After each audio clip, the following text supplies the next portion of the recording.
মানে ভাই এইগুলা কি বিজয় দিবসের অনুষ্ঠান? ও ভাই মারো মুঝে মারো। लेकिन एक सेकंड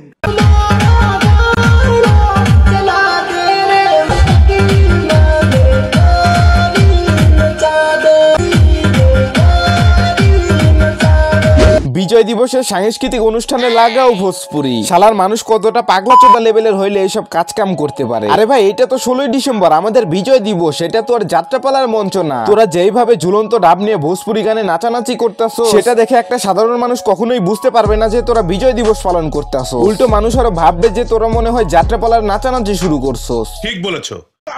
তুমি ঠিক তো দাও কেন?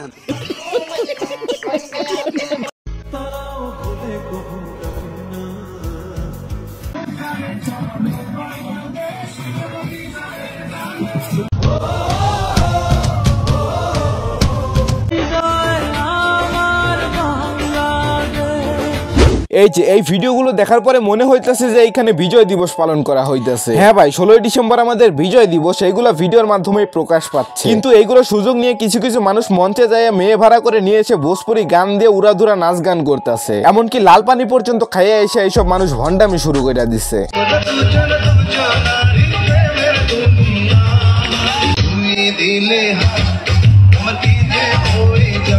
মানে ভাই তোমরা সত্যি করে একটা কথা বলবা যে এই ভিডিওটি দেখার পরে তোমাদের কি মনে হইতেছে যে এটা কি আসলেই বিজয় দিবসের অনুষ্ঠান? মানে মঞ্চের উপর যেসব মেয়ে দাঁড়িয়ে আছে তার মধ্যে একটা মেয়েকে হয়তো তোমরা খুব ভালো করেই চেনো, যে ওই মেয়েটা কত বড় লেভেলের বোকাচোদা। আমি কোন জেলার মেয়ে জানো? যশোর জেলার মেয়ে, পারি অন্যরকম বুদা। মনে করো আবলামির শীর্ষে আছে ওই মেয়েটা, কি জানি নাম নূপুর নাকি বালসাল মনে হয়, আর ওইসব বালসালের নাম মনে না রাখাই ভালো।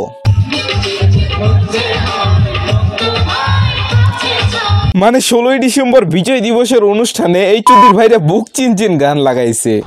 এটা হাস্যকর, এই দেশের জনগণের জন্য হাস্যকর। একটি বাংলাদেশ তুমি জাগ্রত জনতা। এই কিউট আপুটার ভিডিও দেখে তোমরা হয়তো ভাবতাছো আপুটার ভিতরে অনেক দেশপ্রেম, কিন্তু ভাই সত্যি কথা বলতে দেশপ্রেম টেশপ্রেম কিছুই না, সবই অ্যাটেনশন পাওয়ার ধান্দা। এইসব মেয়েরা মনে করো এমন ভাবে ভিডিও বানাবে যেসব ভিডিওতে মনে করো দেশপ্রেম কম, আকর্ষণীয় জিনিস থাকবে বেশি। এভাবে এইসব টিকটকাররা মনে করো সবকিছু নিয়েই ভিউ ব্যবসা চালিয়ে যাচ্ছে। ঠিক বলেছো। 16ই ডিসেম্বর বাংলাদেশের ইতিহাসে এক বিশেষ দিন, সেটা হয়তো তোমরা খুব ভালো করেই জানো। বিজয় দিবসের এই দিনটি আমাদের ইতিহাস, সংগ্রাম এবং অর্জনের প্রতীক। বিজয় দিবস শুধু একটি বিজয় উদযাপন নয়, এটি সেই সব শহীদদের স্মরণ যারা কিনা দেশের স্বাধীনতা ও সার্বভৌমত্ব রক্ষায় নিজেদের প্রাণ উৎসর্গ করে দিয়েছেন। বিজয় দিবস আমাদের স্মরণ করিয়ে দেয় যে একতা, সাহস এবং দৃঢ় সংকল্পের মাধ্যমে কোনো জাতি খারাপ সময়েও জয়ী হতে পারে। সো আপনারা এই দিনটি ভালোভাবে উদযাপন করার চেষ্টা করবেন। মঞ্চ বানাবেন ঠিক আছে, হুদায় মেয়ে ভাড়া করে নিয়ে এসে অশ্লীল অঙ্গভঙ্গিতে নাচানাচি করলে তো আর বিজয় দিবস পালন করা হয় না, তাহলে তো সেটা হয়ে যায় যাত্রাপালার মতো। সো যা করবেন একটু বুঝে শুনে করবেন, কারণ দেশটা আমাদের সবার, দায়িত্ব আমাদের সবার। যাই হোক গাইস, আজকের ভিডিও এই পর্যন্ত, দেখা হবে নেক্সট কোনো ভিডিওতে। আই হোপ তোমাদের ভিডিওটি ভালো লাগছে। ভিডিওটি ভালো লাগলে like, comment, share and subscribe করে দিও।